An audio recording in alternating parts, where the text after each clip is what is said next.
Some questions on linear SHM. ये सब question तो आप लोग किए होंगे। ये कोई एक स्प्रिंग ब्लॉक सिस्टम अरेंजमेंट दिखा रहे हैं, ये पुली है, इधर एक स्प्रिंग है के, इसका एक स्प्रिंग है के, और इधर कोई एक ब्लॉक झूल रहा है मास एम का। इसको अगर हम थोड़ा सा प्रेस करके छोड़ देंगे ऑसिलेट करने लगेगा। पूछा गया बताओ what is the period of oscillation. ठीक है, you are asked to find out the period of oscillation. तो हम बताए थे, और यहाँ पर पुली क्या है, पुली इज आइडियल पुली, इसका कोई मास नहीं है, ये आइडियल है। पुली जो है आइडियल पुली है, IDAL आइडियल पुली है। ठीक है, तो हमें क्या निकालना है, पीरियड ऑफ ऑसिलेशन। मैं थोड़ा सा इसको दूसरे अंदाज से सोचना चाहता हूं। सपोज हम कहेंगे कि ये सारा चीज किसी एक डिब्बे के अंदर छुपा हुआ है। बाहर क्या दिख रहा है, ये बाहर ये ब्लॉक दिख रहा है। अगर ब्लॉक को थोड़ा सा खींच के छोड़ देते हैं, ऑसिलेट कर रहा है, अंदर क्या है मालूम नहीं, तो हम देख रहे हैं खींच के छोड़ने से वापस जा रहा है, मतलब अंदर स्प्रिंग जैसा कोई चीज होगा जो खींच के वापस ले रहा है। जो भी अंदर स्प्रिंग है, अगर ये पूरा चीज को मैं ऐसे रिप्रेजेंट कर देता हूं, ऐसा अगर रिप्रेजेंट कर देता हूं, just see I am trying to change the figure so that you can better way understand. Suppose ये पूरा फिगर को मैं कुछ ऐसा रिप्रेजेंट कर देता हूं, तो क्या कहेंगे, ये ऑसिलेट करेगा, तो पीरियड ऑफ ऑसिलेशन निकालना आपके लिए बहुत आसान रहेगा, है कि नहीं। दैट मींस ये जो पार्ट है इसका इक्विवेलेंट स्प्रिंग कांस्टेंट निकालना है। इक्विवेलेंट स्प्रिंग कांस्टेंट हो गया ये के नहीं, के इक्विवेलेंट है। अगर किसी तरह से हमें के इक्विवेलेंट मिल गया तो हम आंख बंद करके कह देंगे कि time period is 2 pi root over of m by K equivalent. बस बात अटका कहां पे, in finding the value of K equivalent, है कि नहीं। के इक्विवेलेंट निकालना है, मतलब अभी टाइम पीरियड निकालना कोई बड़ी चीज नहीं है, के इक्विवेलेंट पता चल जाएगा तो टाइम पीरियड निकल जाएगा। के इक्विवेलेंट कैसे निकालते हैं, कोई चीज को अगर हम x खींचेंगे नीचे और वो ऊपर को खींचेगा kx फोर्स में और F फोर्स में वापस खींचेगा, अगर इसको x नीचे खींचने से F फोर्स में वापस खींच रहा है, तो इक्विवेलेंट स्प्रिंग कांस्टेंट क्या है, F/x, है कि नहीं। अगर इसको हम x नीचे खींच लिए और ये वापस खींच रहा है फोर्स F में, तो हम कहेंगे equivalent spring constant is F/x। तो चलो इसको खींच के देखते हैं क्या हो रहा है। चलो हम इसको खींचते हैं कुछ फोर्स F में, F में खींचेंगे, यहां तक रखेंगे, छोड़ देंगे तो क्या फोर्स इसको वापस खींचेगा। सोचो, अगर इस फोर्स ब्लॉक को हम F फोर्स में खींच के यहां पर पकड़ के रखें, कितना फोर्स चाहिए मुझे रोकने के लिए, F। अभी ये रेस्ट में, छोड़ देंगे तो यही फोर्स इसको वापस ले लेगा। तो चलो F फोर्स में इसको खींचते हैं, देखते हैं कितना एलोंगेशन हो रहा है। जब हम इसको F फोर्स में खींच रहे हैं, मैं ये फिगर को यहां से मिटाता हूं so that I can visualise properly. जब इसको हम F फोर्स में खींच रहे हैं तो यहाँ पे क्या फोर्स होगा, F। यहाँ पे क्या फोर्स होगा, F। यहाँ पे क्या फोर्स होगा, क्या होगा, इसका इक्विवेलेंट देखो 2F। अच्छा, अगर ये बात हुआ तो ये वाला जो स्प्रिंग है ये कुछ खुल जाएगा, कितना, 2F/k। ये वाला स्प्रिंग है ये भी खुल जाएगा, इसको खींच रहा है कौन, F खींच रहा है, ये खुल जाएगा F/k। अच्छा, सोचो कि ये जो आपका ऊपर वाला स्प्रिंग 2F/k खुल गया है, जितना खुल जाएगा ये उतना नीचे आ जाएगा, तो ये कितना नीचे आएगा, 2F/k, है कि नहीं। ये 2F/k नीचे आ गया, ध्यान से देखना। ये अगर 2F/k नीचे आ गया, कौन, पुली, तो पुली अगर x नीचे आता है, ये 2 फोल्ड है, ये कितना नीचे जाएगा, अरे पुली अगर 1 मीटर नीचे आएगा, ऐसा है, यस। अगर पुली को हम 1 सेंटीमीटर नीचे ले आएंगे तो इधर का 1 सेंटीमीटर, इधर का 1 सेंटीमीटर, दोनों इधर आ जाएंगे, तो ये नीचे कितना आ जाएगा, 4F/k। समझ में आया क्या, अच्छा। तो इसके चलते ये नीचे गया 4F/k, साथ साथ ये भी तो खुल गया F/k, ये भी खुल गया है F by K, तो भी थ्रेड इधर आ जाएगा, मतलब ये कितना नीचे जाएगा 5F by, सो क्या होगा डिस्प्लेसमेंट 5F by K। अगर किसी स्प्रिंग को F फोर्स में खींचने से वो x एलोंगेट होता है तो स्प्रिंग कांस्टेंट कितना है F by x।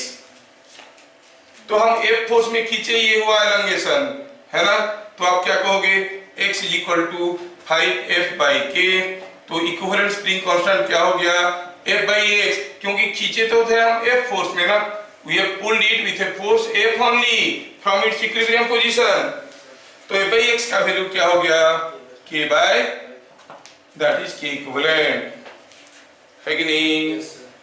अब टाइम पीरियड ऑफ ऑसिलेशन क्या हो जाएगा, simply time period will be 2 pi root over of m by K equivalent, K equivalent मतलब K by 5, so it is 2 pi root over of 5m by K। क्या चीजें समझ में आया सबको? Yes sir. बढ़िया से समझ में आया? हाँ यस सर। ठीक ठीक। अगर ये चीज आपको सचमुच समझ में आ गया है तो मैं एक दूसरा क्वेश्चन देता हूं, उसका आंसर बता दो।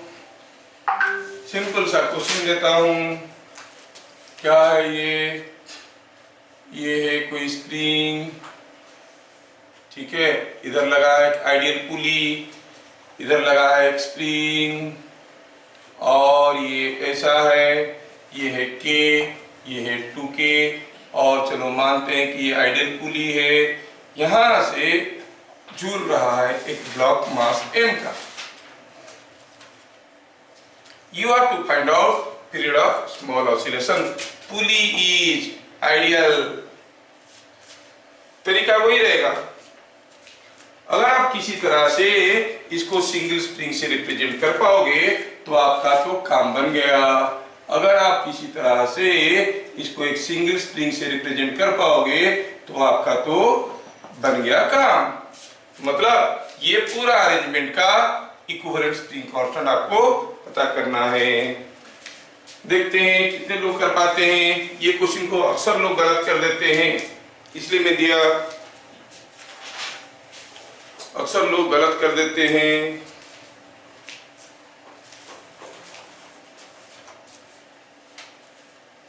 चलो पहले सोचते हैं, before you do, you will do it now, I am not doing. बताओ ये दोनों स्प्रिंग पैरेलल में है कि सीरीज में है? देख के मत बताओ, हम बताए थे two springs are said to be in parallel if they undergo equal elongation। अब जो मान लो कि ये बहुत हार्ड स्प्रिंग है, ये बहुत सॉफ्ट स्प्रिंग है, मान लो तो अच्छा ये 2K, ये हार्ड स्प्रिंग है, ये हार्ड स्प्रिंग है, ये सॉफ्ट है। जैसे हम खींचेंगे ये ज्यादा खुल जाएगा, ये कम खुलेगा, नहीं कि इसका स्प्रिंग कांस्टेंट ज्यादा है तो ये कम खुलेगा, ये थ्रेड कम खुलेगा, ये ज्यादा खुलेगा, तो क्या होगा थ्रेड इधर से इधर पार हो जाएगा। दोनों में बराबर एलोंगेशन होगा क्या? नहीं होगा।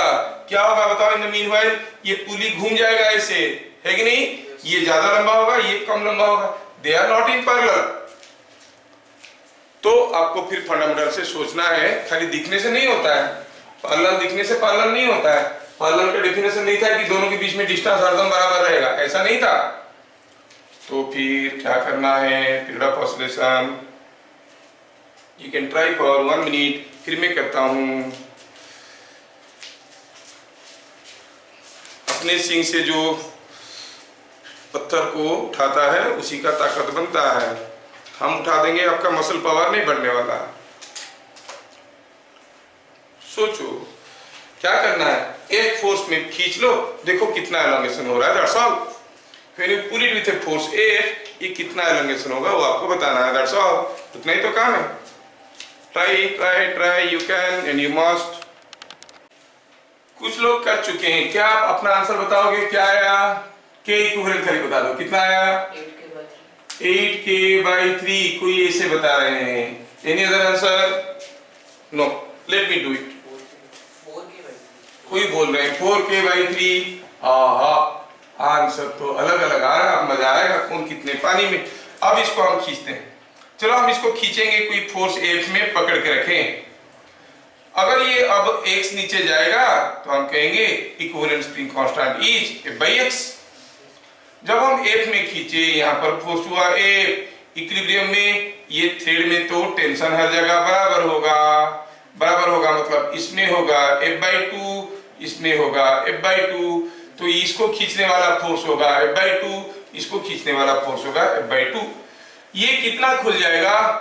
F/2 फोर्स में खींचेंगे तो F/2k नहीं, और ये कितना खुल जाएगा? F/4k। अच्छा, ये खुल जाएगा F/2k, ये खुल जाएगा F/4k। समझ में आ गया? आगे अच्छा देखो, अगर ये ऐसा झूल रहा है, अगर ये स्प्रिंग का लेंथ x बढ़ जाता है, इसका y बढ़ जाता है, क्या बता सकते हो ये कितना नीचे जाएगा? x + y/2। वो समझ में आना चाहिए नहीं? अगर मान लो कि ये 2 सेंटीमीटर बढ़ गया, ये मान लो ये 4 सेंटीमीटर बढ़ गया, ये 2 सेंटीमीटर बढ़ गया, तो ये पूरा लेंथ कितना बढ़ गया? 6 सेंटीमीटर। तो ये कितना नीचे आएगा? 3 सेंटीमीटर, क्योंकि इधर होगा 3, इधर होगा 3। रिपीटिंग, समझ में आ रहा है क्या? तो अगर ये x बढ़ता है, ये y बढ़ता है, ये नीचे जाता है x + y/2, तो ये नीचे ये जितना नीचे जाएगा ये भी तो उतना ही नीचे जाएगा। ये कितना नीचे जाएगा? ये जितना नीचे जाएगा ये भी उतना ही नीचे जाएगा। ये कितना नीचे जाएगा? F/2k + F/4k/2। ये चीज समझ में आना जरूरी है ना? तो ये कितना हो गया? ये 2F/4k, F/3, F/4k, 3F/8k। कुछ लोग तो सही बनाए, बाकी लोग गड़बड़ कर दिए हैं। X is this। क्या आप इक्विवेलेंट स्प्रिंग कांस्टेंट बता सकते हो? कैसे बताएंगे सर? हाँ, F फोर्स लगा के खींचे, एलोंगेशन हुआ है x, तो हो गया F/x। कितना हो गया? इट इज 8k/3 बन गया। ये गलत हो गया। अब टाइम पीरियड क्या हो जाएगा? 2π√m/k equivalent. समझ में आया? हाँ, बहुत बढ़िया, बहुत बढ़िया। कुछ इंपॉर्टेंट क्वेश्चंस करते हैं। थोड़ा ये क्वेश्चन को किया जाए। ये कोई एक ब्लॉक है जिसका मास m1 है, इसको कनेक्ट किया गया है बाय ये स्प्रिंग कांस्टेंट k, और इसके साथ दूसरा ब्लॉक लगा m2। I am surprising to see, मुझे तो एडवांस का क्वेश्चन देखने के लिए नहीं मिला था। अभी सम कोचिंग सेंटर दो जो आर वर्किंग वेल, वो एडवांस का क्वेश्चन लाके सॉल्यूशन ले रहे हैं। मैं देख रहा हूँ questions are very conventional questions. 4-5 साल पहले जो क्वेश्चंस आते थे वो पूरा अलग किस्म के आते थे। अब बच्चों का स्टैंडर्ड इतना खराब हो गया है कि they are giving conventional question, बहुत ज्यादा लॉजिक नहीं होता है, and each question can be really solve with in 2 minutes. ऐसा आ रहा है एडवांस के क्वेश्चंस। और कुछ कॉमन क्वेश्चंस आ रहे हैं बुक में। मान लो ये क्वेश्चन है, कुछ पूछा है, वो इसी का ये फिगर से रिलेटेड को दूसरा पूछ लेगा, मतलब concept is the same. Anyway, तो ये क्वेश्चन में दिया क्या है कि m1 m2 दो मास है, they are connected by a constant spring of constant k, the plane is smooth. अब क्या है कि अगर इन दोनों को खींचेंगे और छोड़ देंगे तो दोनों ऑसिलेट करने लगेंगे। In figure shown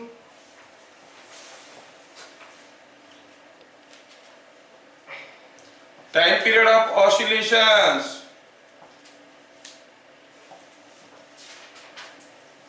of m1 and m2 are t1 and t2. Bit number 1, what is more, t1 or t2? Find t1। हाँ, गिवन क्या गिवन है? Given that m1 is greater than m2, given that m1 is greater than m2।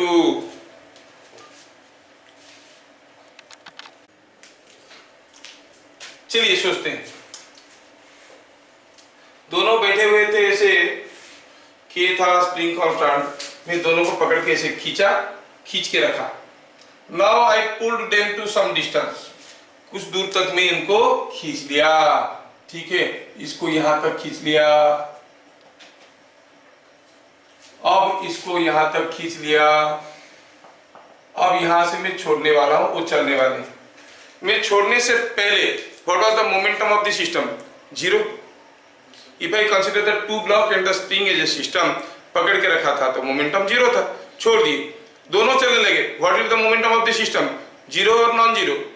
Zero, because no external force acts, है ना, momentum zero ही रहेगा। अच्छा, मतलब system का momentum remains conserve, zero ही रहेगा, क्योंकि छोड़ने से पहले जीरो था, छोड़ दिए, तब भी दोनों ऑसिलेट करेंगे लेकिन जीरो होगा।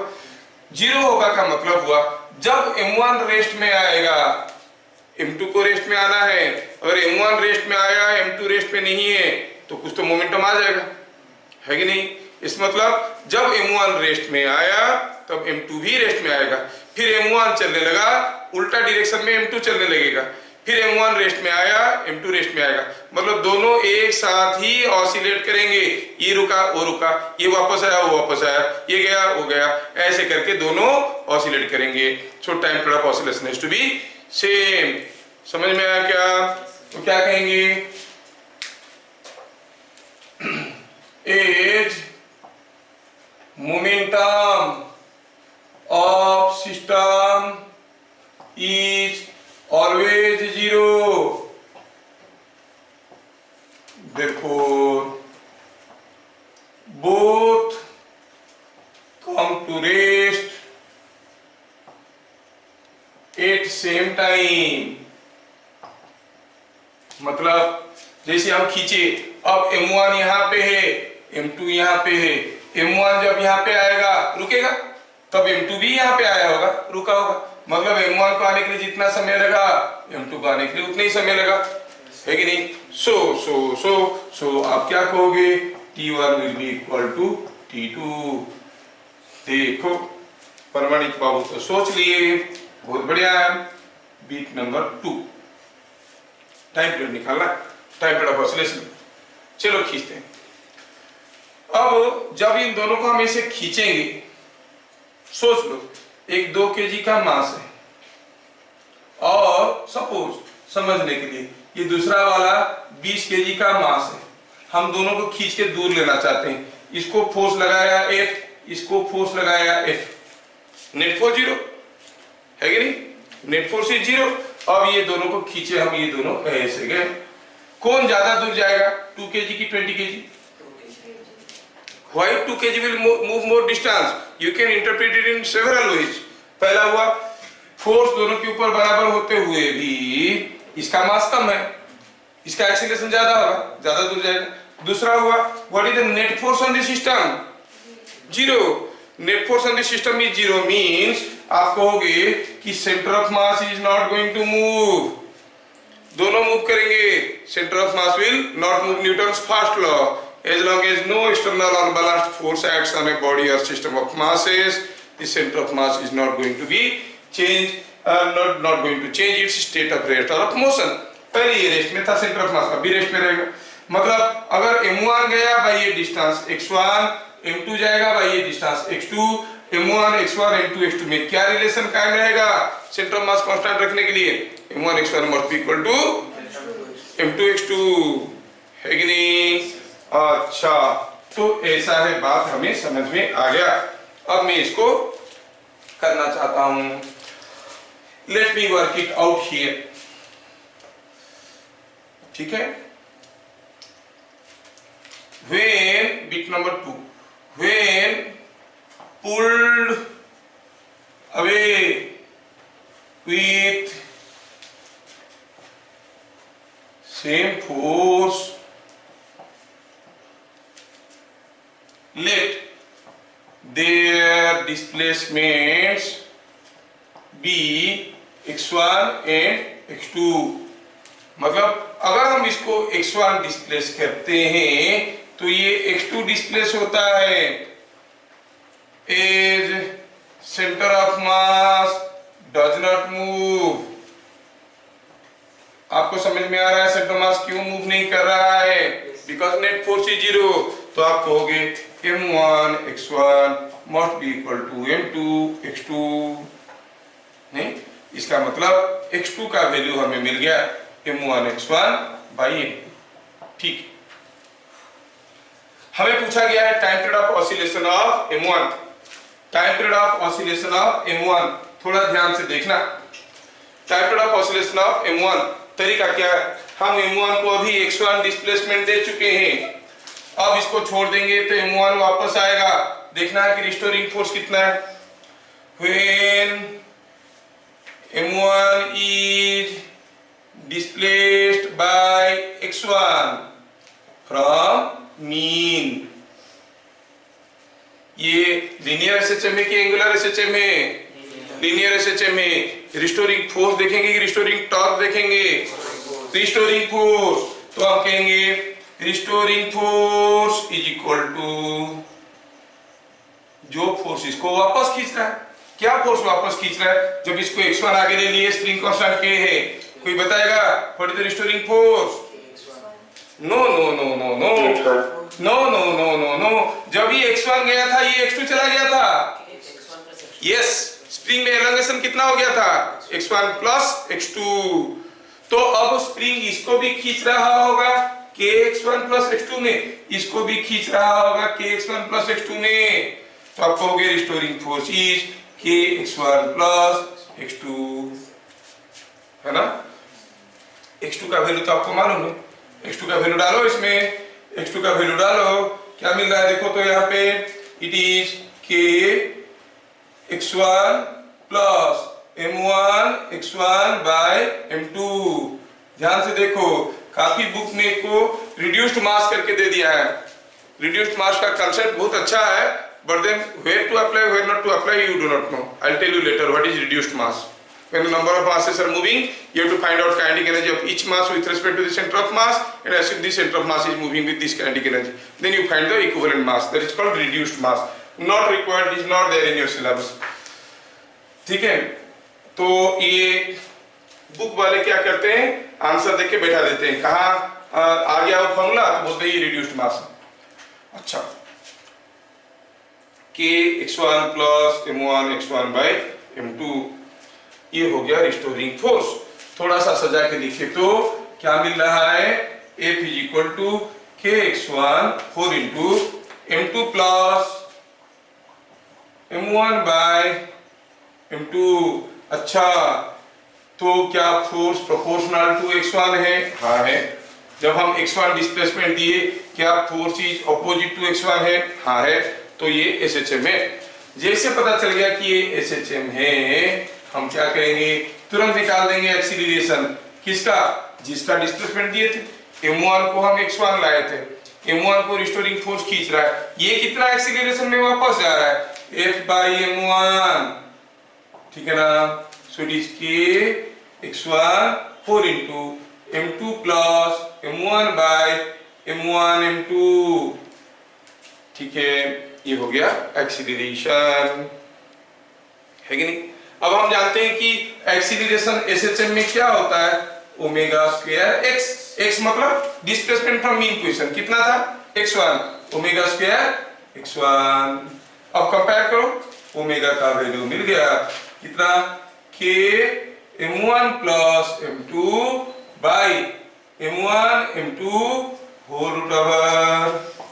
टाइम पीरियड तो कोई भी निकाल सकता है, so the time period of oscillation will be m1 m2 by k or 2 pi into 2 pi by omega, that's all, 2 pi by omega you find out time period of oscillation।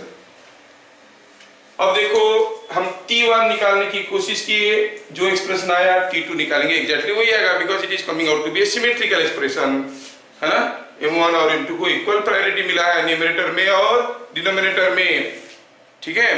तो आप कहोगे time period of oscillation will be 2 pi by omega. समझ में आया?